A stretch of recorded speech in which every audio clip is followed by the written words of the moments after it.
Alors, bonjour à tous, bonjour à vous qui vous connectez. On va prendre un petit temps, le temps que tout le monde arrive. Alors, faites-moi signe dans le chat quand vous êtes bien là. Je vois Véronique qui nous dit bonjour. Eh bien, merci. Bonjour Véronique. C'est le signal. Je pense que c'est bon signe, ça fonctionne. Alors, ravi de tous vous retrouver pour ce nouvel instant RH, ce nouveau webinaire.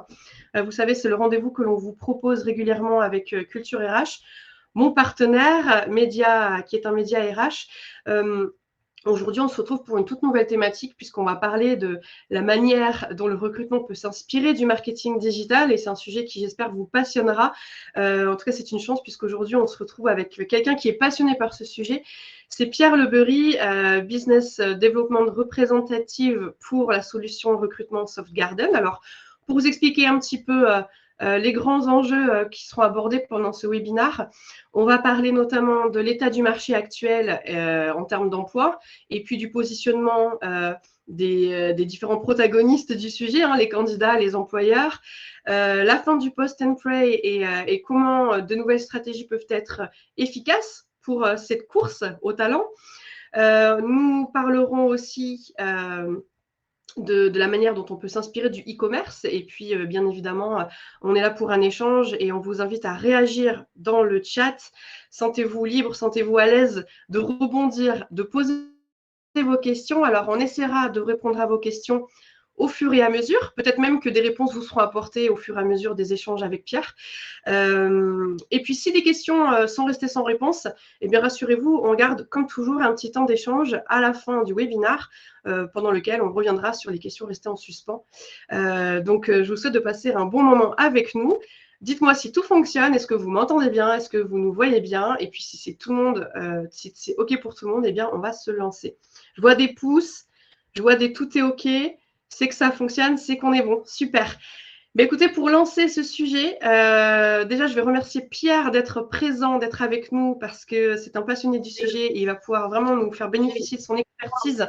Merci à toi, Pierre, d'être ici. Et puis, je t'invite à te présenter en quelques mots et nous expliquer un petit peu aussi ce qu'est Softgarden. Mais merci beaucoup, Alice. Bonjour à tous et à tous. Bienvenue donc dans ce webinaire consacré au recrutement et donc, comme le dit Anaïs, plus particulièrement à l'analogie qu'on pourrait en faire avec les techniques du marketing digital. Donc moi, ça fait une année que je travaille pour Softgarden en tant que business developer, donc une notion plutôt commerciale au sein de l'entreprise. Pour vous donner un petit peu de contexte, donc Softgarden est une société euh, on existe depuis 2003. Donc de base, on est un éditeur de logiciels de recrutement. Et puis, donc, au fur et à mesure des années, Softgarden s'est adapté aux différentes évolutions du marché du travail, notamment, euh, pour maintenant offrir des prestations un petit peu plus poussées en termes d'expérience candidat. C'est, j'imagine, des notions que vous connaissez tous aujourd'hui. Donc, Softgarden est présent un petit peu partout en Europe, en Espagne, en Allemagne, bien évidemment, en Pologne, en Angleterre, en France également. Euh, en Suisse également. Voilà, donc ce que je vous propose, c'est euh, de continuer un petit peu cette présentation. Alors, je vous avais préparé une petite slide ici avec les différents éléments de Garden, euh, un petit peu plus chiffré. Voilà, 1500 clients, on a 40 000 utilisateurs de notre ATS, de notre logiciel. On traite entre 2 et 3 millions de candidatures par an. Et on vient tout dernièrement d'être racheté par un groupe qui s'appelle Groupe Apachouille, qui est un très gros acteur de recrutement en Europe centrale. Donc le développement continue, la croissance continue et c'est que du positif pour nous et, euh, et c'est très intéressant de faire partie d'un groupe comme ça. Donc ce que je vous propose, Super. c'est de rentrer donc dans le vif du sujet. Euh, L'idée, c'est premièrement, de poser le contexte. On est justement dans un contexte de sortie de crise, finalement. On a connu 2 années particulièrement compliquées de crise globale, et puis suivies d'une très forte reprise d'activité euh, depuis un peu plus d'un an et demi, 2 ans maintenant. Cette reprise d'activité économique se traduit par énormément d'investissements par les entreprises et en découle une très grosse dynamique d'embauche. Et c'est là où justement les choses commencent à changer parce que justement ce rapport de force entre les employeurs et les candidats s'est complètement inversé. On était dans une logique où finalement avant on avait moins d'offres d'emploi que de demandeurs d'emploi sur le marché. Donc les entreprises se retrouvaient en position de force finalement. Et aujourd'hui, c'est plutôt l'inverse qui est en train de se passer. Euh, donc, on établit un constat en se disant que finalement, euh, les méthodes traditionnelles qu'on utilise pour recruter de manière générale deviennent obsolètes de par l'évolution des pratiques dans notre société globale. Euh, on va commencer par le post and pray, qui est un élément très important. Euh, la- dans cet univers, dans ce contexte où les entreprises étaient en position de force, la stratégie de communication de Mars avait énormément d'intérêt, avait énormément de sens. Aujourd'hui, du fait que ce rapport de force est complètement inversé entre les employeurs et les candidats, euh, cette stratégie de masse, elle ne fait plus du tout sens et on se doit de rentrer justement dans une stratégie de ciblage. Euh, Aujourd'hui, on se retrouve avec plus d'offres d'emploi que de demandeurs sur le marché. Euh, et donc, si on n'essaye pas de cibler un minimum, on va louper son objectif, tout simplement. Alors, Et ce que l'on cherche à voir, nous, c'est pas de dire que multidiffuser en masse, par exemple, pour communiquer ces postes à pourvoir, on ne cherche pas à dire que c'est inutile. Bien évidemment, ça reste nécessaire. C'est même la première porte d'entrée pour le recruteur, pour communiquer sur son offre d'emploi, et également une des premières portes d'entrée pour le candidat, pour justement entamer ses recherches euh, pour trouver un nouveau travail. Et ça, Pierre, J'ai toi, oui, tu l'observes sur différents secteurs, des secteurs en particulier, ou c'est général selon toi, ce constat? non, c'est général. C'est général. En plus, en fait, le retour que j'en ai, je dirais que c'est plutôt général parce que, en fait, nous, en tant qu'éditeur de logiciels, on n'a pas de secteur d'activité cible en particulier. C'est-à-dire qu'on travaille autant avec l'industrie du transport que D'accord. l'industrie du médical, que l'industrie de la restauration. Donc, j'aurais tendance à te dire que c'est général.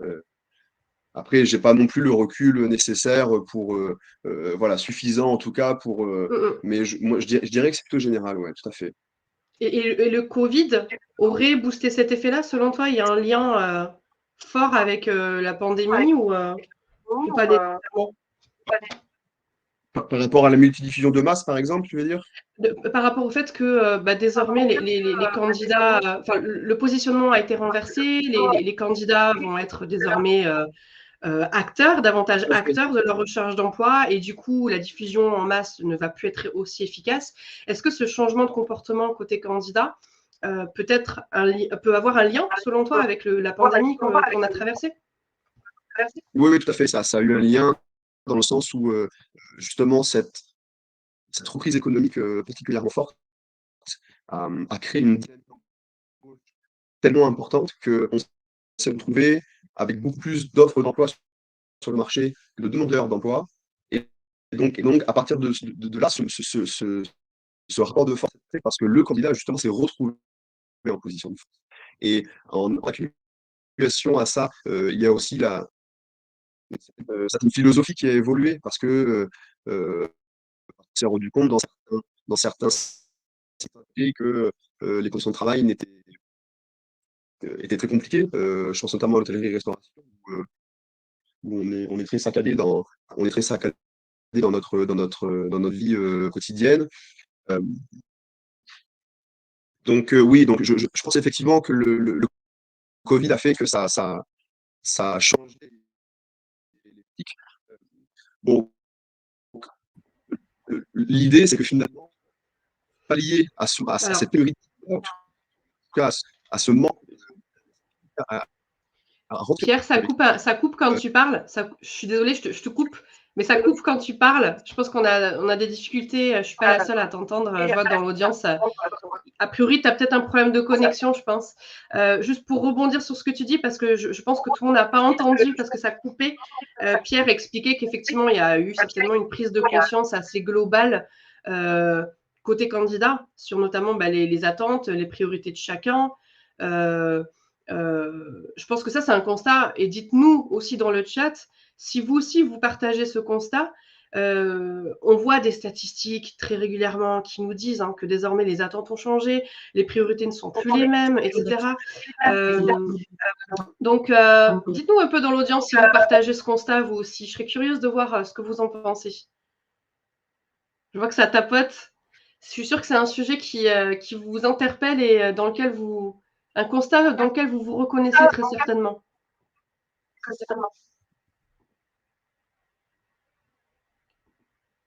Alors, je pense qu'il y a des petits problèmes de son. Est-ce que moi, vous m'entendez bien ou est-ce que c'est seulement Pierre pour qui ça bug? Dites-nous. C'est les aléas du direct et du technique. C'est que Pierre. Bon, je pense que Pierre va essayer de se reconnecter pour que ce soit plus favorable, l'environnement, pour pouvoir échanger avec nous. Alors, je vous lis au fur et à mesure. Qu'est-ce que vous me dites? On parle trop de la problématique restauration-hôtellerie et pas grand-chose sur les autres secteurs. C'est vrai que, parce que c'est peut-être celui pour lequel on voit l'impact direct, puisque nous-mêmes, on est consommateurs, resto, hôtel, on voit bien l'impact que ça peut avoir. Mais effectivement, il y a d'autres secteurs, le BTP, la construction, le secteur de la vente même est en souffrance. Moi, j'ai eu écho pas plus tard qu'hier d'une entreprise qui est en difficulté pour recruter sur la région bordelaise, qui est censée être une région dans laquelle il y a de grosses difficultés en recrutement. Est-ce qu'il y a d'autres secteurs comme ça sur lesquels vous partagez ce constat, autre que la restauration ou l'hôtellerie, effectivement? Alors Pierre, tu es revenu parmi nous. Oui, est-ce que tu m'entends, Anaïs? Je t'entends. Je me suis connecté à un autre réseau en espérant que ça fonctionne mieux. Je suis désolé pour ces problèmes techniques. C'est Ça coupe particulièrement... un tout petit peu, mais je pense que c'est quand même plus compréhensible. Ok. Du coup, je ne sais pas exactement où on s'en est arrêté tout à l'heure. Alors écoute, j'étais en train de sonder dans l'audience si le constat était partagé et des personnes me disaient qu'effectivement on parle beaucoup de la restauration et de l'hôtellerie, mais finalement il y a plein d'autres secteurs, les énergies renouvelables, on me dit dans le chat. Moi je partageais de par mon expérience à moi que je côtoyais des entreprises, même dans le secteur de la vente, qui ont de grosses difficultés à recruter. On sait que le BTP, la construction aussi, est en souffrance. Et effectivement, je pense qu'il y a un gros lien avec le Covid. C'est ce qu'on était en train de dire juste avant qu'on te perde.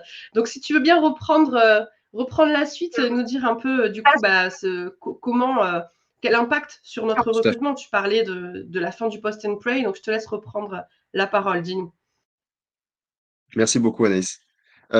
Oui, donc la fin du post and pray, c'est une réalité. Donc, je ne veux surtout pas dire par là la fin de la multidiffusion, parce que, pour le répéter, ça reste la porte d'entrée pour à la fois les recruteurs et les candidats dans la recherche d'emploi et dans la diffusion d'emploi. Par contre, on s'est rendu compte chez Softgarden que finalement, ou en tout cas au sein de nos clients, le fait de recevoir de moins en moins de candidatures a provoqué chez nos clients l'envie de diffuser de plus en plus. Et c'est là où on s'est arrêté un moment en se disant, mais euh, il y a vraiment quelque chose qui ne fonctionne pas, quoi. Et alors, je voulais vous montrer quelque chose. La première des choses, c'était, voilà, donc c'est une étude de Pôle emploi qui sont en libre accès sur Internet, qui nous font un comparatif entre premier trimestre 2021, premier trimestre 2022, avec près d'1 million d'offres d'emploi diffusées en plus par rapport donc à l'année dernière. Et tout cela dans le contexte où les entreprises continuent de rencontrer de plus en plus de difficultés à recruter. Donc on est vraiment dans un paradoxe qui est flagrant, c'est-à-dire qu'on multidiffuse et on communique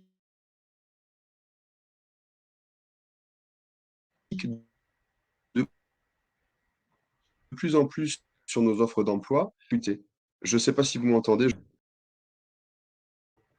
On a reperdu Pierre. Décidément, ça ne veut pas. Quand ça ne veut pas, ça ne veut pas. Bon, on va attendre de voir s'il réussit à revenir parmi nous. C'est toujours le truc qu'on veut éviter et qui arrive un jour ou l'autre.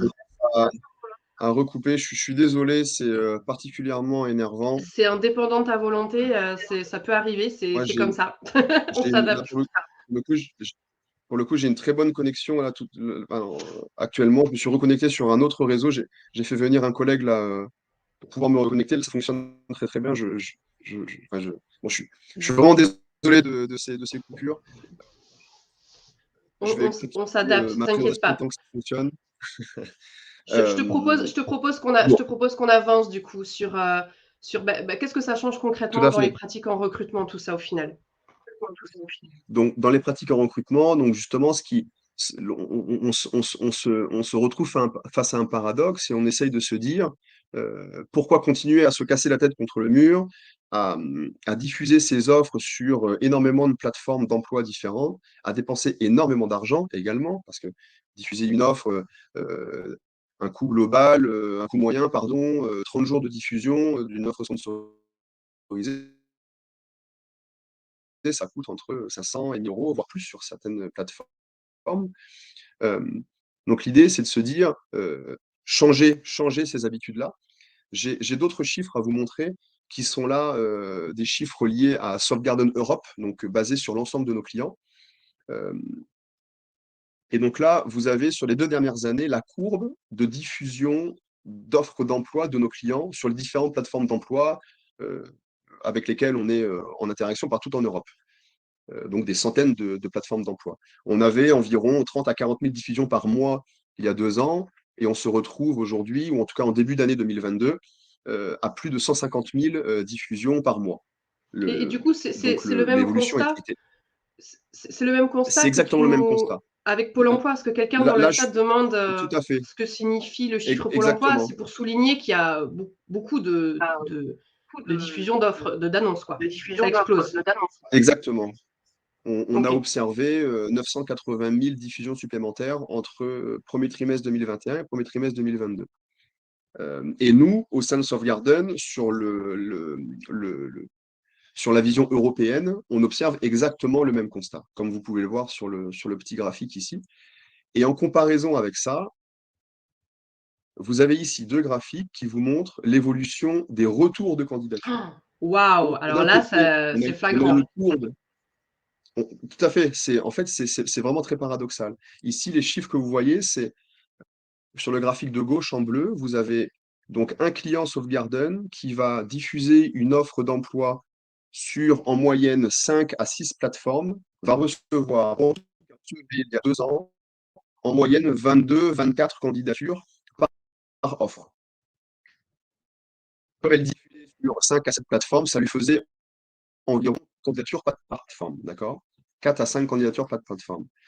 2 ans après, c'est-à-dire courant 2022, cette même entreprise qui diffuse sur, pareil, 5 à 7 plateformes d'emploi va recevoir 10 candidatures. C'est-à-dire on a diminué le nombre par 2, tout en restant à augmenter le nombre de diffusions sur les plateformes. Donc, voilà, c'est vraiment quelque chose qui nous a sauté aux yeux, qui est flagrant.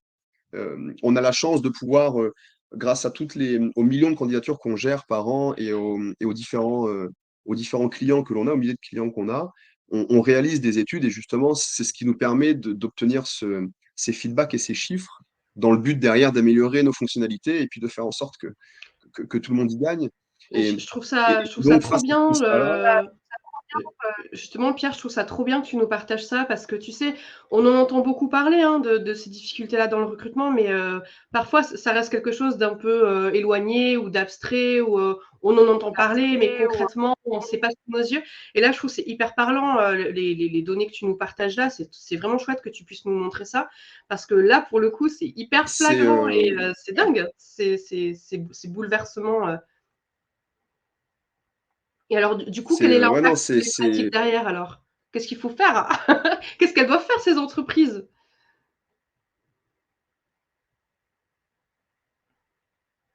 Ah, on a perdu Pierre. Je t'entends plus, Pierre. Ah, bah Pierre est reparti. Dites-nous un peu dans le chat si ça vous surprend ou si, à contrario, pas plus que ça vous surprend pas plus que ça. Je suis désolé. Non, t'inquiète.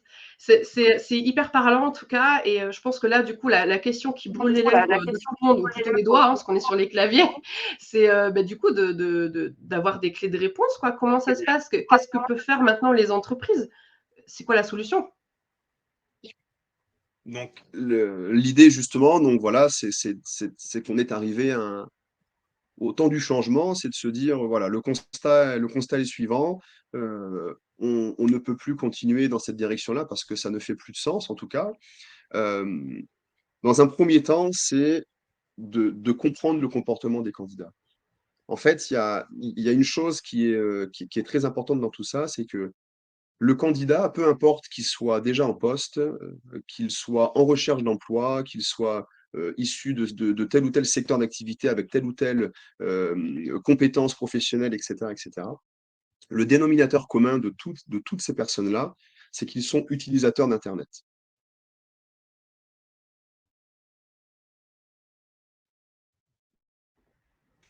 Et verser je ne sais pas si vous m'entendez encore. Là, on t'entend. Ça avait coupé, mais vas-y, tu peux reprendre. Ah, c'est parfait. Et donc, c'est quelque chose qui a complètement bouleversé les pratiques du recrutement. Euh, donc, excusez-moi, ça m'a perturbé. Voilà, donc le dénominateur commun, c'est que tout le monde est utilisateur d'Internet. Euh, le candidat est un réel consommateur, est un, il faut considérer le candidat comme un réel consommateur exigeant. C'est la manière dont on essaie de voir les choses et dont on voit les choses à l'heure actuelle. Euh, euh, je vais voilà, passer à la slide suivante. Se dire, se mettre dans l'œil du candidat et de comprendre comment il fonctionne. Euh, Aujourd'hui, le candidat, il recherche un emploi, admettons qu'il soit déjà en poste, il recherche un emploi parce qu'il est plus satisfait. Il va dans un premier temps jeter un petit coup d'œil sur les plateformes d'emploi. Donc c'est ce qu'on disait tout à l'heure, les plateformes d'emploi, le job board restent la porte d'entrée pour ces recherches d'emploi. Près d'un candidat sur deux et potentiellement plus aujourd'hui commencent leur recherche d'emploi sur les job boards. Ils trouvent une offre qui leur intéresse et la première des choses qu'ils vont faire, c'est, pour 80% d'entre eux, c'est quitter l'offre sur laquelle ils sont sur le job board, ouvrir un onglet Google et aller rechercher des informations sur l'entreprise en Ah question, oui, qu'ils ouais, bien connaissent sûr. l'entreprise ou pas. Pourquoi? Parce que c'est l'habitude que l'on a pour n'importe quelle recherche que l'on fait sur Google dans notre quotidien, quand on va rechercher un restaurant, quand on va rechercher, je ne sais pas, une information sur je ne sais quel sujet, on utilise Google comme un vrai partenaire finalement. Mm. Et dans les pratiques du recrutement, on s'est rendu compte, via les questions qu'on a posées aux candidats, on s'est rendu compte que finalement, leur première pratique en recherche d'emploi, c'est googler l'entreprise et aller chercher de l'info sur elle. Ok. Euh, Pierre, je te propose juste une petite parenthèse. Déjà, d'une part, Dis-moi. j'ai quelqu'un dans le chat qui m'a fait une très bonne suggestion, peut-être de couper ta caméra. Oui, Ça peut peut-être aider à libérer un peu ta c'est bande passante et améliorer la c'est- qualité c'est du une son. très bonne remarque. C'est une très bonne idée, merci. Deuxième C'est une très point, bonne idée. j'ai des personnes dans le chat qui essaient de comprendre vraiment ce paradoxe. Pourquoi d'un coup les candidats candidatent moins? C'est un peu redondant, pardon, candidats, candidates, mais je pense que c'est vraiment ce qu'on a dit tout à l'heure, ce lien avec la crise du Covid, ces remises en question, ces introspections qui font que les candidats maintenant ont vraiment des exigences, on va dire. Et puis, ce que Pierre souligne là, c'est aussi ces modifications de comportement, puisque maintenant un candidat va être plutôt dans la posture de consommateur. Et j'ai même vu quelqu'un dans le chat parler d'une position même investisseur. Alors j'aime bien cette idée. Moi j'aime bien souvent parler de acteur. Un candidat devient acteur. Avant, le candidat était plutôt passif. Il voyait des offres, il postulait. Maintenant, c'est ce que tu décris, Pierre, c'est que maintenant un candidat, il voit une offre. peut-être même que des fois, il ne voit même pas l'offre, mais s'il voit l'offre et qu'il va pour postuler, eh bien, en parallèle, il a vraiment cette attitude qui consiste à aller sur Google, aller sur les réseaux, il va aller regarder la réputation de l'entreprise. Et ça, c'est des comportements que l'on n'avait pas il y a allez, une décennie, peut-être un petit peu plus, parce que maintenant, ça devient quelque chose de plus renforcé. Mais voilà un peu pour expliquer le paradoxe, parce que j'ai vu Esther et d'autres personnes reposer cette question, et j'espère que c'est clair pour vous désormais. Mais voilà, avec Pierre, ce qu'on essayait de faire passer comme message, c'est que la crise du Covid, ces modifications de comportement très accentuées par les réseaux sociaux notamment, et ce qu'on peut appeler aussi le Web 3, vous savez, ces nouvelles manières d'utiliser le web, je pense que c'est vraiment les deux gros points qui ont créé ce paradoxe de les offres augmentent et les candidatures baissent. Du coup, Pierre, je vois que tu es revenu parmi nous. Oui, je voulais rebondir par rapport à ce que tu disais tout de suite, Anaïs. Vas-y, Euh, vas-y. on, on, on n'est pas, enfin, on est dans une situation où les entreprises reçoivent moins de candidatures, c'est vrai, mais finalement, on n'est pas dans une pénurie de candidats. C'est-à-dire que les gens, ils sont là, on est là. C'est-à-dire qu'il n'y a pas moins de gens pour travailler en France, quoi. Parce que la différence, c'est que les candidats, aujourd'hui, postulent où ils veulent. Et ça, c'est tout à fait différent parce que aujourd'hui, le candidat, il va aller chercher l'information. Alors, j'irai un petit peu, je donnerai un petit peu plus de détails dans la démonstration tout à l'heure, mais le candidat, il va chercher l'information sur Internet, sur les sites carrières, etc. Et il postule où il veut, en fonction de ses attentes. Et puis, en accord avec ce que tu disais, effectivement, ces attentes ont énormément évolué de par le Covid, etc., etc. Mais voilà, c'est surtout pour préciser qu'il n'y a pas moins de candidats finalement. Et ça c'est quelque chose d'important. Euh, alors, je vais continuer un petit peu la présentation, tant que j'arrive à communiquer avec vous. Vas-y, je t'en prie, vas-y, vas-y.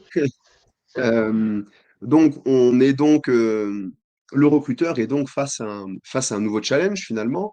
Euh, Et nous, on aime bien dire que finalement, aujourd'hui, le responsable RH, euh, il est un peu responsable marketing. Ou en tout cas, ils ont la même philosophie dans leur travail. Euh, il suffit de se mettre dans la place d'un directeur marketing dans une entreprise. Lorsqu'il cherche à lancer une campagne, ça implique que il va chercher à déterminer une cible. Et tout à l'heure, on parlait de la différence entre la communication de masse et puis le ciblage, avec ce rapport de force qui s'est inversé entre les candidats et les employeurs. Et bien tout ça ramené au recrutement, ça signifie justement que le recruteur doit déterminer qui sont les demandeurs d'emploi et quels comportements ils ont sur le web pour justement les atteindre. Pour le recruteur, pour atteindre sa cible, il doit déterminer qui sont les recruteurs et comment ils fonctionnent pour rechercher leur travail. Et il y a quelques années auparavant, ça n'existait absolument pas parce qu'il y avait une telle abondance de candidats par rapport à un nombre inférieur d'offres que finalement, l'entreprise n'avait pas besoin d'adopter une stratégie de ciblage parce que quoi qu'il arrivait, elle recevait des candidatures. Aujourd'hui, avec l'évolution des années et du contexte qu'on a connu ces derniers temps, ça s'est complètement inversé. Et donc, on est complètement à l'opposé, où aujourd'hui, c'est l'entreprise qui doit aller chercher le candidat, c'est l'entreprise qui doit cibler pour atteindre son objectif, qui est de recruter un candidat. Euh, Ok, parfait. donc, Je pense que c'est clair. Je regarde dans le chat les réactions au fur et à mesure. Je te propose juste de réagir à une affirmation. Quelqu'un nous dit on reçoit encore un certain nombre de candidatures, mais non en adéquation avec l'offre, comme des bouteilles jetées à la mer. Est-ce que tu veux réagir face à ça? Pierre, ton micro est coupé. Je ne sais pas si tu nous parles. pardon, oui. Ah, t'es Oui, là, t'es là. pour répondre à ce que tu dis, c'est une sorte de. On est désespéré, quoi. C'est-à-dire que Ouais. certaines candidatures, certaines personnes vont candidater de manière désespérée à des offres qui ne correspondent absolument pas à leur profil. On se retrouve vraiment dans ce contexte-là qui est, euh, qui est devenu critique, en fait, hein. Voilà, c'est Mhm. particulièrement critique d'en arriver à un point Ouais, voilà.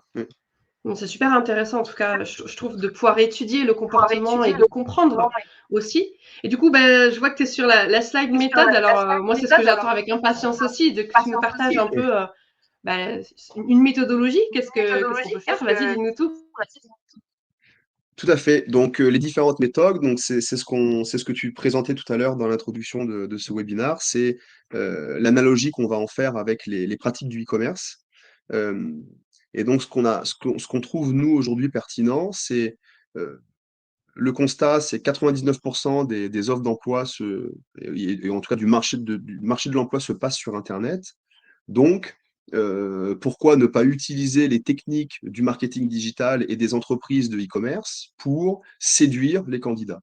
On est vraiment dans une vision aujourd'hui où on essaye de voir son candidat comme un consommateur, comme un client. Il ne faut pas hésiter à voir son candidat comme un client de façon à lui offrir la meilleure expérience au même titre qu'un site de e-commerce va chercher à offrir la meilleure expérience client à ses, à ses clients. Donc l'idée, c'est d'être aussi séduisant que le e-commerce. Un site de e-commerce, il va communiquer sur son site internet, sur ses stocks, sur les avis de ses clients, sur ses délais de livraison, sur le site va être extrêmement bien référencé dans l'algorithme Google grâce à sa navigation, etc.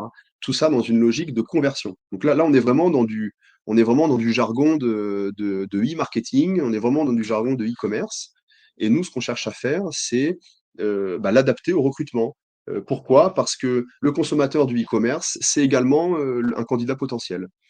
Euh, et Et donc, dans le est-ce recrutement, que Pierre, dis-moi. pardon, je te coupe, sur la slide précédente, parmi les points dont on peut s'inspirer du marketing, tu as notamment noté le SEO. Alors, c'est peut-être pas une évidence pour tout le monde. Est-ce que tu veux bien nous expliquer ce que c'est le principe de référencement et de SEO? Parce que ça peut être un point important, je trouve, justement pour le Fait, référencement tu as des raison. entreprises. Voilà. J'allais en venir un petit peu plus tard Ah, pardon. dans la présentation, mais tu as raison de le souligner parce que finalement, c'est un des nerfs de la guerre, le SEO. Quand on parle de SEO, finalement, on parle de visibilité. Euh, le SEO, c'est le Search Engine Optimization, c'est Google, c'est l'algorithme de Google qui va prendre en compte un certain nombre d'éléments sur les sites web, peu importe la nature des sites web, pour en établir un classement. Et donc, ce que vous allez faire apparaître sur votre site web va déterminer son classement dans Google. Donc, quand je recherche culture RH sur Google, il y a un certain nombre d'éléments dans Culture RH qui font que Culture RH est naturellement bien référencé dans l'algorithme et donc dans le classement Google. Voilà grossièrement ce que représente cette notion. Peut-être même que tu peux toi aussi nous éclairer sur ce point. Alors, je suis pas autant experte que toi sur le SEO. C'est pas vraiment ma spécialité. Cependant, je te rejoins absolument sur la notion de s'inspirer du marketing. Alors, moi, en parallèle de ce que je fais pour Culture RH, Oui, je fais de la rédaction d'articles, je fais les webinaires, mais je suis oui, aussi formatrice à côté. Donc, j'interviens auprès d'entreprises et d'écoles pour parler recrutement.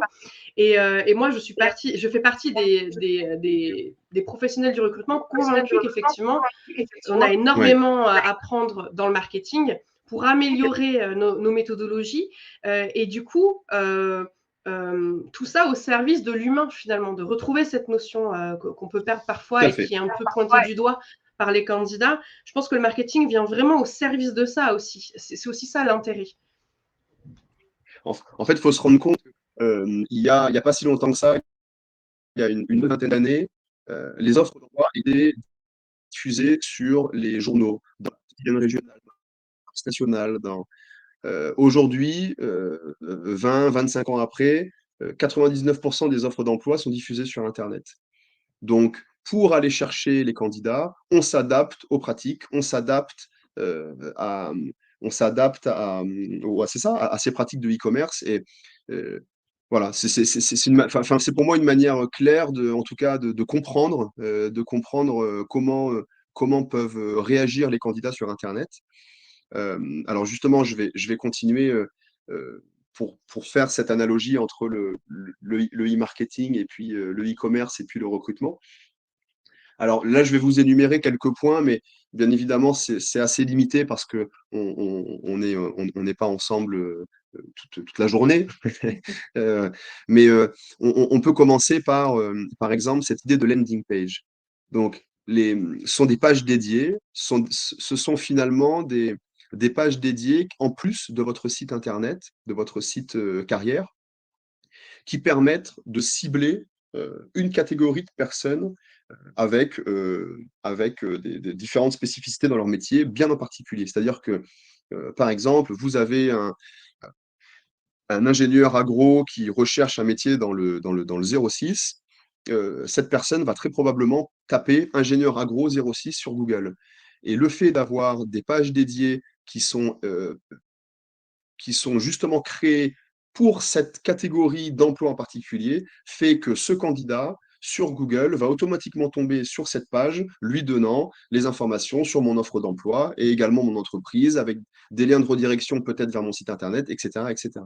Donc là, on est vraiment dans une stratégie de ciblage particulièrement poussée. On est vraiment dans la personnalisation. C'est, et ce sont des techniques que vous retrouvez pour n'importe quel site de e-commerce, encore une fois. Mais du Euh, coup, ça, Pierre, oui, oui, excuse-moi, je rebondis sur ça, mais forcément, je me mets à la place de quelqu'un qui est en charge de mission en recrutement. Le premier réflexe que j'ai, alors je trouve ça hyper intéressant, moi, je suis convaincue de ce que tu racontes, et en même temps, je me dis, ouais, mais moi, demain, j'ai pas le temps de faire ça, et est-ce que j'ai les compétences d'ailleurs pour le faire? Parce que ça demande quand même des compétences précises de créer une landing page, même si maintenant il existe des solutions simplifiées. Euh, Qu'est-ce que tu peux nous dire ça qu'est-ce que tu peux nous donner comme élément de réponse face à ça? Parce que ça, c'est ce que beaucoup vont te dire, je pense. tout à fait. Ben, c'est là où nous intervenons. C'est notre métier de vous rendre visible. C'est notre métier d'un côté de gérer vos candidatures et de l'autre côté de vous rendre visible. Je devrais même le dire dans l'autre sens, plutôt dans un premier temps de vous rendre visible pour communiquer vos offres et dans un second temps de pouvoir gérer avec l'outil d'ATS vos candidatures. Donc, toute cette notion de création de site carrière, de création de pages dédiées, d'outils de cooptation, tous les outils digitaux que l'on expose et que l'on met en place pour favoriser la conversion, c'est-à-dire avoir plus de candidats, c'est bien évidemment des outils que l'on vous met à disposition. Et finalement, c'est pas le recruteur va pouvoir, grâce à un outil comme Softgarden, créer une page dédiée ou un site carrière de manière très fluide et très ludique. Avec des outils en quelques clics, vous créez une page dédiée, quoi. C'est vraiment très ludique et très fluide. D'accord, bah, c'est rassurant parce que moi, forcément, j'ai le réflexe. Je me dis, mais je suis pas marketeur et puis en plus, j'ai pas le temps. Comment je fais tout ça? Et alors, je rebondis aussi sur une question parce que on emploie le terme pour certains, c'est évident et pas pour d'autres, pas forcément. Il y a Véronique qui souligne, tu as parlé d'outils de cooptation. Alors, elle demande outils de cooptation. Je ne sais pas si elle t'interroge sur quels sont ces outils ou qu'est-ce que la cooptation. Je ne sais pas, mais peut-être qu'on peut expliquer du coup ce que c'est la Bien cooptation. sûr, bien sûr. La cooptation, c'est un sujet extrêmement important et très intéressant. La cooptation, eh ben, on va justement, voilà, passer à la suite. C'était une belle Quelle belle transition. transition. Euh, Merci la- Véronique. la- Merci beaucoup, Véronique. La cooptation, c'est tout simplement la mise en relation de vos employés actuels avec leur propre réseau. C'est-à-dire que on essaye de communiquer en plus des différents job boards, en plus que sur le site carrière, en plus que enfin, sur Internet en général, on essaye de toucher le réseau de nos employés actuels. On se rend compte que c'est finalement un moyen d'engager les employés actuels qui vous recommandent de potentiels candidats. C'est une manière de les engager, c'est une manière d'entrer dans une relation donnant-donnant, gagnant-gagnant entre l'employeur et l'employé. Euh, Ça a été très peu utilisé jusque-là parce que la cooptation avait plus une connotation de pistonnage et voilà, c'était plus cette relation-là les dernières années. Et puis finalement, je veux dire, c'est du pain béni de se dire qu'on peut bénéficier, quand on a confiance en une personne, on peut bénéficier du réseau de cette personne. Finalement, c'est du bon sens. On aurait tort de s'en priver. Et donc, un outil de cooptation, c'est tout simplement au sein du logiciel, c'est un outil qui permet quand le recruteur crée son offre d'emploi au sein du logiciel, il peut la diffuser en plus des job boards, en plus de son site carrière. Il la diffuse en un clic, il la transmet à ses employés qui lui-même peut en un clic la diffuser sur ses réseaux sociaux, via le téléphone. Voilà. Donc c'est vraiment une manière d'accroître sa visibilité en touchant un réseau qu'on ne pourrait potentiellement pas atteindre sans passer par ses employés. Donc c'est très important et c'est à surtout ne pas négliger. Là, vous avez un chiffre basé, encore une fois, Softgarden Europe. Premier trimestre 2021 comparé au premier trimestre 2022, on est à plus 616% de croissance du nombre de candidatures reçues par recommandation. Donc, c'est phénoménal, quoi. Ça explose. Ça explose là pour le coup. Ok, super. Et donc, je vais continuer avec les différentes méthodes. Le site carrière, bien évidemment, tout le monde entend parler de site carrière aujourd'hui, ce qui est tout à fait normal. Euh, Chose qui n'existait pas, en tout cas en France, je veux dire, un site, il y a entre 5 et 10 ans, on ne parlait pas du tout de site carrière, quoi. C'était assez rare de trouver alors, les grosses structures, les grosses compagnies, Ouais, c'est etc. ce que j'allais dire. C'était un peu limité aux grosses entreprises d'avoir un site Tout à carrière fait. jusqu'à il y a quelques années. Et aujourd'hui, de par ce constat de changement de comportement des candidats sur Internet, on se rend compte qu'un site carrière est primordial. Il est le passage obligé du candidat, presque, hein, de postuler à une offre. Alors là, il y avait la notion de SEO référencement où on s'est arrêté un petit peu tout à l'heure. Un site carrière, sa première force, c'est d'être visible. Un site carrière qui n'est pas visible, dans le... ça n'a pas de sens, hein. Rappelez-vous, quand on se met dans l'œil du candidat, 1 sur 2 commence sa recherche d'emploi sur un job board. 80% d'entre eux quittent le job board pour faire des recherches sur Internet. Si mon site à ce moment-là n'est pas visible, j'ai perdu le candidat. Le candidat va tomber peut-être sur d'autres sites de concurrents, peut-être sur... Et là, tout de suite, j'ai perdu le trafic, hein. Encore une fois, on réutilise du jargon marketing. J'ai perdu le trafic, j'ai perdu le clic, donc j'ai perdu mon candidat potentiel. Donc la visibilité, grâce à mon référencement sur le moteur de recherche, et notamment Google, est très, très, très important. Il y a cette notion. Alors, tout à l'heure, je vous disais, on doit faire figurer différentes choses sur notre site internet de façon à ce qu'il soit bien référencé. Les avis, par exemple, font en sorte que mon site est naturellement bien référencé. C'est-à-dire qu'un site internet qui a des avis avec des petites étoiles est un site internet qui naturellement sera mieux référencé qu'un autre. Avoir une navigation fluide ou un chargement de page qui se fait de manière très rapide fera que mon site internet sera bien mieux référencé. Et donc, ce qu'on s'est dit, c'est pourquoi ne pas faire figurer des avis sur un site internet. Donc, on a repris, alors ça, en Allemagne, ça existe depuis un petit peu plus de 6 ans. Le contexte qu'on est en train de vivre en France sur cette inversion du rapport de force entre employeurs et employés existe en Allemagne depuis quelques années avant le Covid.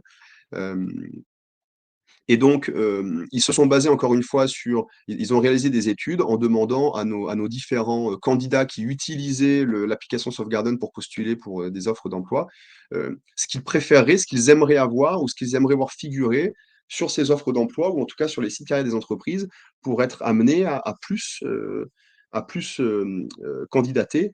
Et il s'est trouvé à l'époque que les avis faisaient partie du feedback qui revenait dans 100% des cas parce que ça leur semblait logique d'avoir les avis des gens qui sont passés avant eux dans le processus de recrutement et en tant qu'employé pour être sûr de vouloir s'engager dans cette entreprise.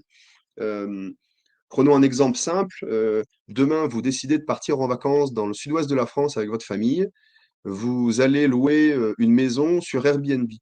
Vous ouvrez la plateforme Airbnb, une des premières choses que vous ferez, si ce n'est la première chose que vous ferez, c'est regarder les avis des gens qui sont passés avant vous pour vérifier l'exactitude de la maison, des photos, si ça correspond, de la localisation, si les Ouais. propriétaires sont sympas, etc., C'est etc. devenu un réflexe Donc, pour tout, hein. c'est devenu un réflexe. Je vais au resto, pareil. C'est exactement la même chose. Donc, si on a besoin d'être autant rassuré pour partir une semaine en vacances, ça fait peut-être du sens de se dire qu'on a besoin d'être rassuré pour s'engager potentiellement plusieurs années pour une entreprise, quoi. C'est vrai que Donc, dit comme encore ça, une fois, c'est assez on vient puissant, c'est faire la... vrai. Non, mais en fait, on n'invente rien, c'est simplement du bon sens, quoi. C'est de se dire, Mmh. euh, c'est de se dire, je m'engage pour, parce que là, je prends l'exemple des vacances, parce que c'est assez significatif. Des vacances, ça représente un budget pour beaucoup d'entre nous, etc. Mais s'engager pour une entreprise, notre temps vaut beaucoup plus de l'argent si on y compte bien. Et quand on s'engage à travailler 40, 50 heures par semaine pendant des années, on est en droit, entre guillemets, de savoir comment ça se passe. Avant d'y mettre les pieds, on est en droit de savoir comment ça se passe. Et donc, cette fonctionnalité de retour de feedback, donc de retour d'avis, alors à la fois auprès des candidats pour leur retour d'expérience sur le processus de candidature et des employés, une fois en onboarding dans l'entreprise et puis 6 mois après, voilà, leur évolution dans l'entreprise, euh, ils se sont rendus compte que c'était une fonctionnalité qui devait devenir indissociable du site internet, quoi, du site carrière de l'entreprise. Donc, ils ont mis ça en place et le fait d'avoir cette fonctionnalité-là favorise votre référencement et donc votre visibilité. Donc, c'est vraiment, encore une fois, c'est gagnant-gagnant. C'est-à-dire que c'est gagnant pour l'entreprise qui aura un meilleur site internet mieux référencé, et c'est gagnant pour le candidat qui, lui, a un retour des gens qui sont passés avant lui. Oui, ça va me plaire, non, ça va pas me plaire. Voilà. Donc c'est vraiment, encore une fois, une relation de gagnant-gagnant. Euh, on pourrait aussi parler des différents facteurs clés de succès. Les KPI de recrutement, c'est très important. Sur un site internet, vous commandez demain, tu commandes, je ne sais pas moi, une pizza sur comment on appelle ça, Uber Eats. Si la page de Uber Eats me dit pas que dans combien de temps je vais être livré et qui va me livrer, ben, je vais potentiellement pas acheter sa pizza sur cet acheteur-là, sur ce vendeur-là, parce que bah, moi, je veux savoir si je vais être livré dans 30 minutes ou si je vais être livré dans 1 heure, quoi. Et ben, pour le recrutement, c'est exactement la même chose. Pourquoi ne pas dire aux candidats, eh ben, lorsque vous postulez chez nous, dans un intervalle de 12 jours en moyenne, vous recevrez une invitation pour un premier entretien. Chez nous, vous avez un intervalle environ de 25 jours pour avoir une réponse définitive à l'embauche. Donc Ce serait voilà, génial d'avoir cette visibilité. c'est une manière d'être transparent et d'être au clair avec ses candidats. Ouais. Euh, on a sur le marché beaucoup plus de gens en recherche d'emploi qui sont déjà en poste. Ça, c'est une réalité, c'est une statistique. Beaucoup plus de candidats sont déjà en poste et font une veille, quoi. Ils font une veille pour éventuellement trouver un autre travail, une meilleure rémunération, d'autres projets, etc. Si au profil qui est en poste, vous ne lui expliquez pas que le process de candidature dure une trentaine de jours, comment lui-même va pouvoir se projeter à venir travailler chez vous alors qu'il a déjà un travail actuel, etc. Donc, encore une fois, on est dans une logique de bon sens où on essaye de donner un maximum d'informations pour qu'en retour, ben, on obtienne la candidature du candidat, quoi, tout simplement.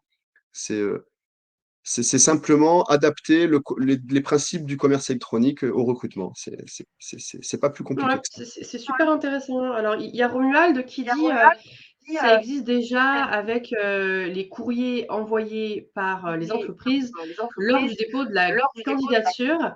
Mais là, je pense qu'on est vraiment sur un cran au-dessus, hein. Ce que nous décrit Pierre, c'est vraiment, projetez-vous, imaginez, vous allez sur le site carrière de, je sais pas, une PME près de chez vous, et sur son site carrière, quand vous postulez, vous avez vraiment comme si vous alliez acheter quelque chose sur Amazon, un indicateur très clair pour chaque étape. Sous 15 jours, vous aurez une réponse. Si ça fonctionne, vous allez rencontrer telle personne, telle personne, telle personne en entretien. L'entretien durera tant. Ensuite, après l'entretien, on vous fera un retour sous X jours. Enfin, c'est vraiment une visibilité sur tout un parcours candidat comme vous l'auriez en tant que client, une visibilité sur un parcours client sur un site d'e-commerce, quoi. Dis-moi si j'ai bien résumé, Pierre. Tout à fait, oui, tout à fait, tout à fait. C'est vraiment, et puis c'est donner des informations en direct, c'est-à-dire que toutes ces informations, nous, que l'on donne sur les sites carrières de nos clients, c'est en fait, c'est automatiquement relié avec l'outil d'ATS, avec l'outil de gestion des candidatures. Et donc, parce que tous les recrutements ne prennent pas ne prennent pas le même temps, etc. Donc, c'est des moyennes qui sont faites et qui sont automatiquement mis à jour sur le site Internet et qui permet, comme tu dis, de donner de l'information sur l'ensemble du process, quoi, vraiment du dépôt de la candidature jusqu'à l'onboarding du candidat, quoi, finalement. Bah, super. Et alors qu'est-ce que tu nous prévois ensuite, en plus pour parce que je pense qu'on arrive, on n'est pas loin de la clôture de ce webinaire. Est-ce qu'il y a encore des éléments, qu'on n'aurait pas abordés? Oui, Dis-nous. bah, on peut aborder une dernière chose. Vas-y. Je vous ai mis en dernière ligne, comme vous pouvez le voir, en facilité, le call to action. Alors Donc, qu'est-ce que c'est? encore Qu'est-ce une que fois, dans c'est cette que logique de call to conversion, action pour les non anglophones? en fait, c'est simplement sur votre site carrière, des boutons qui vous permettent de dire au candidat, postulez ici, postulez, voilà. C'est pour faciliter l'expérience candidat, comme n'importe quel site de e-commerce où vous avez partout sur votre site, achetez, mettez dans votre panier, etc., etc. C'est simplement pour fluidifier son parcours. Euh, on a une fonctionnalité qui s'appelle WhatsApp Apply, donc on utilise l'application WhatsApp pour pour permettre au candidat de rentrer en contact directement avec l'employeur sans même déposer son CV, sans même créer un compte. Alors bien, même sur la manière de postuler classique, on ne crée pas de compte avec notre application parce que c'est trop compliqué, on perd du temps, etc. Mais voilà, on a ce genre de fonctionnalités euh, qui permettent la mise en relation entre le candidat et l'employeur, beaucoup plus fluide, beaucoup plus rapide. Le candidat voit une annonce qui lui plaît sur son téléphone, personne n'a son CV sur son téléphone, il, il veut rentrer en contact avec l'entreprise, il veut dire qu'il postule, il clique sur le bouton WhatsApp, le candidat récupère le numéro de téléphone, le nom de la personne, et c'est un premier échange derrière qui se fait peut-être le lendemain quand le candidat est sur son ordinateur et est en mesure de pouvoir envoyer son CV, etc. Donc, on est vraiment à donner des fonctionnalités qui permettent de faciliter la mise en relation entre le candidat et l'employeur. Euh, Je vois que ça fait réagir dans le chat, Véronique qui dit génial. Ça me rappelle un peu, encore une fois, c'est un parallèle avec le e-commerce, mais ou le marketing. Exactement, Ça me rappelle quand tu vas sur un site, je sais pas, n'importe quel site, même l'URSSAF par exemple, tu as tout à fait, toujours un petit bouton qui te propose de chatter avec quelqu'un exactement. si tu as des questions. Donc c'est un peu le même principe finalement. C'est un petit peu le même principe. Alors, Un peu. c'est l'idée du chatbot exactement, mais c'est juste une manière de permettre au candidat de déposer son nom, sa fonction et son numéro de téléphone de façon à ce qu'il puisse être rappelé dans les heures ou les jours qui suivent, etc. Parce que le candidat aujourd'hui, une fois sur deux, il est sur son téléphone quand il recherche un emploi et il n'est pas sur son ordinateur. Voilà, donc il y a plein de, il y a plein de petites choses Super. comme ça que l'on doit prendre en compte de façon à atteindre notre cible. Voilà. Euh, C'est super inspirant en tout cas. euh, donc, donc voilà pour ce qui est un petit peu des différentes fonctionnalités. Alors, il y a, il nous faudrait plus de temps pour pouvoir Bien expliquer de sûr. manière plus détaillée. Là, bien évidemment, on est dans le contexte du webinaire, donc on est limité, c'est tout à fait normal. C'est Euh, déjà mais une voilà, belle porte d'entrée, je trouve. Ça donne déjà un pour vous aperçu. expliquer. Voilà, donner un aperçu, essayer d'être au maximum complet dans ce qu'il est possible de faire et en tout cas dans cette vision. En fait, on est vraiment c'est une nouvelle vision. On est, comme je disais tout à l'heure, c'est le temps du changement et le constat est tel on doit s'adapter à l'évolution de notre société, quoi. C'est pas plus compliqué que ça. J'ai mis en conclusion deux points qui sont très importants. C'est qu'on passe du recrutement au marketing du recrutement. Euh, Parce qu'on utilise d'autres techniques des techniques qui sont déjà existantes, mais qui sont vraies pour une autre activité et qu'on vient adapter à l'activité recrutement. Et c'est tout à fait passionnant de pouvoir faire l'analogie avec ça. Et puis, euh, l'idée, c'est, voilà, toujours dans cette logique d'analogie avec le commerce électronique, c'est de considérer, ne pas avoir peur de considérer ces candidats comme de véritables consommateurs. On veut offrir une expérience réussie, une expérience fluide à ces candidats pour qu'ils aient envie de venir travailler pour nous. Voilà, c'est comme ça que ça devrait fonctionner parce que l'époque où on envoyait des CV, et je l'ai connu, et tu l'as connu, tout le monde a connu ça, où on envoyait des CV et on n'avait même pas le soupçon d'un retour. Enfin bon, on en était presque dans du manque de respect, quoi. Je veux dire, comment veux-tu créer une relation de confiance quand dès le premier échange, il y en a un qui dit bonjour et l'autre qui dit merde, quoi. Voilà. Donc c'est assez compliqué d'évoluer sereinement dans un contexte comme ça.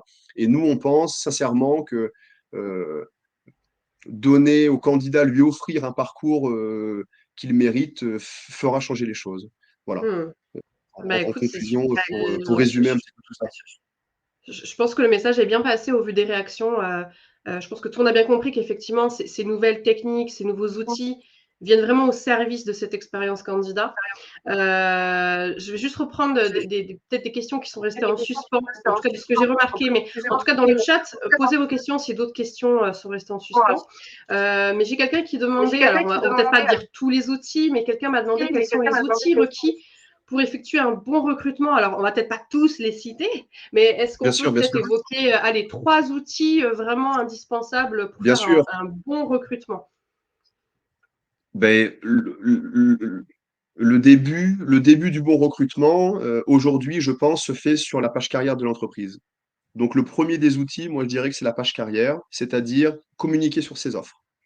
Après, dans votre page carrière, il y a tout un tas de fonctionnalités dont on a évoqué un petit peu tout à l'heure, mais on ne va pas re-rentrer dans les détails.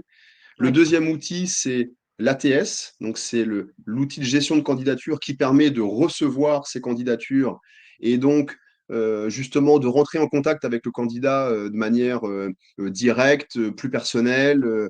Quand on a un ATS, même si on reçoit un gros volume de candidatures, l'outil permet de pouvoir répondre à tout le monde, de créer des rendez-vous pour tout le monde, de n'oublier personne et voilà, euh, donc, je pense que c'est vraiment les deux éléments qui sont très importants. Et après, effectivement, on parlait de la cooptation, pouvoir donner la possibilité à ses employés de communiquer sur ses offres d'emploi, etc. Je pense, aussi quelque chose d'assez primordial aujourd'hui dans le fait de réussir son recrutement. Oui. Top. Peut-être une autre question pour compléter. Il y a quelqu'un qui demandait, parmi les job boards existants, quels sont les plus performants? Alors, si je peux me permettre, ma réponse, tu me diras, Pierre, ce que tu en penses. Moi, ma réponse par rapport Oui, à cette question, c'est que je ne pense pas qu'il y ait un job board plus performant qu'un autre. C'est surtout utiliser le ou les job boards qui tout sont à fait. pertinents avec le besoin, en fait, avec Tout à la fait. recherche. Parce que si demain, je recherche un maçon, bah, c'est peut-être pas pertinent d'aller poster une annonce sur un site comme sur LinkedIn, par exemple. Hein, on peut aussi sourcer sur Tout à fait. LinkedIn. Par contre, il y a d'autres job boards qui seront peut-être plus pertinents, voire même d'autres canaux comme plutôt du contact physique, la mission locale. Voilà. Je pense que ça s'adapte Exactement. à la recherche finalement. Je suis tout à fait d'accord avec toi. Et même là, tu viens de le dire, on est déjà dans du ciblage. Quand j'utilise des job boards, je suis Complètement. déjà dans du ciblage parce que Ouais. je cible exactement. Je vais pas. Je suis chef d'entreprise BTP. Je recherche un menuisier et un maçon. Je vais pas diffuser sur Cadre Emploi. C'est absolument ridicule. Ça n'a pas de sens. Et oui. Euh, donc, je suis déjà là dans une démarche de ciblage. Sauf qu'aujourd'hui, les pratiques et en tout cas le fonctionnement de notre société et notamment d'Internet fait que on doit aller encore plus loin dans le ciblage parce qu'aujourd'hui, sa recherche d'emploi ne s'arrête plus au job board, mais va bien plus loin sur la réelle identité de l'entreprise et où je trouve l'identité de l'entreprise, c'est Internet, c'est son site carrière, etc., etc. Donc, voilà si je peux, comment je répondrai à Parfait. cette question. Bah, écoute, merci pour ce partage. Je pense qu'on est arrivé au bout de ces échanges. Je ne sais pas si tu voulais rajouter quelque chose, Pierre, ou est-ce que c'est tout bon pour toi? Ben, c'est un plaisir pour moi de faire cette petite conférence avec toi. Je suis encore désolé des problèmes techniques de connexion. Ce sont les aléas, on ne maîtrise pas tout. Tu sais, c'est celui qui parle des magies d'Internet qui n'arrive même pas à être connecté pour donner ses constats. Donc, Oui, mais, c'est oui, mais plutôt regarde, rigolo. on s'en est quand même bien sorti au Tout à final, fait. c'est tout ce qui Tout compte. à fait. Ah, il y a une dernière Euh, question. Il y a oui, quelqu'un oui. qui nous demande le prix de la solution Softgarden. Alors, j'imagine qu'il y a plusieurs offres. Euh, Exactement. C'est très large. comment je peux faire si demain je veux me renseigner sur Softgarden et vos prix? Alors, T'as un lien qui sera les partagé, prix, j'imagine? bien sûr. Alors, pour répondre à ça, en fait, je vois énormément d'interactions dans le chat et ça fait extrêmement plaisir. Euh, Oui, En fait, merci à tous d'ailleurs. ce qu'on va faire, c'est je vais moi-même et avec Roxane, ma collègue, on va vous recontacter pour échanger de ce webinaire, échanger des différentes problématiques que rencontrent les professionnels RH. C'est très important pour nous parce que c'est ce qui nous permet d'avoir du contenu, du chiffre, etc. Euh, de toute façon, on reprendra contact avec vous pour vous présenter plus en détail, si vous le souhaitez, bien sûr, la solution, les outils, etc. Et pour en venir au prix, c'est comme nos entreprises clientes, c'est-à-dire que on travaille avec des très petites entreprises comme avec des grandes firmes internationales. Si je veux donner une fourchette, ça va entre 80 € par mois à plus de 15 à 20 000 € par mois, Ouais, c'est selon la énorme, ça taille dépend, hein. et Et ouais. on ne peut pas annoncer de prix parce que chaque entreprise finalement a sa particularité. Euh, En termes de profil, en termes de localisation, et des entreprises Et qui ont, puis, j'imagine que votre solution, en plus, s'adapte. Les outils peuvent différer d'une entreprise ah à bah, bien l'autre, sûr, ça s'adapte. Donc, bien sûr, il y a ça aussi c'est qui joue sur le prix. c'est complètement à la carte, quoi. C'est-à-dire que Ok, il y a pas de package unique parce que ça fonctionne pas comme ça. Je veux dire, ok, voilà. c'est clair. Super. Bon, ben écoute, en tout cas, merci beaucoup Pierre. Merci à vous tous qui avez été présents. Ça a été dit dans le chat, mais je vous le rappelle, le 13 octobre, vous nous retrouvez, nous, Culture RH aussi. On animera un nouveau webinaire qui, cette fois, abordera l'onboarding, qui est le process d'intégration dans l'entreprise, avec un autre invité cette fois-ci. Donc, je vous invite à suivre les actualités sur le site de Culture RH et même me retrouver moi individuellement si ça vous dit. N'hésitez pas à me retrouver sur LinkedIn. J'ai mon compte LinkedIn et je partage du contenu très fréquemment et c'est un plaisir de vous retrouver en aparté si vous le souhaitez. En attendant, une très bonne fin de journée à tous. Encore merci Pierre et puis Merci voilà, à beaucoup. très Merci bientôt. à toi, Anaïs. Merci à tout le Alors monde et c'est bonne Soft journée à vous. Garden. Quelqu'un me demande la solution, comment elle s'appelle? Soft Garden. Je le remets dans le chat. Mais Soft, j'ai oublié le F. Mais on Soft se fera vraiment un Garden. plaisir de recontacter tout le monde et voilà. Ça marche. À Voilà. très bientôt. Bonne journée à tous. Merci Au beaucoup. revoir. Bonne journée à tout le monde. Au revoir.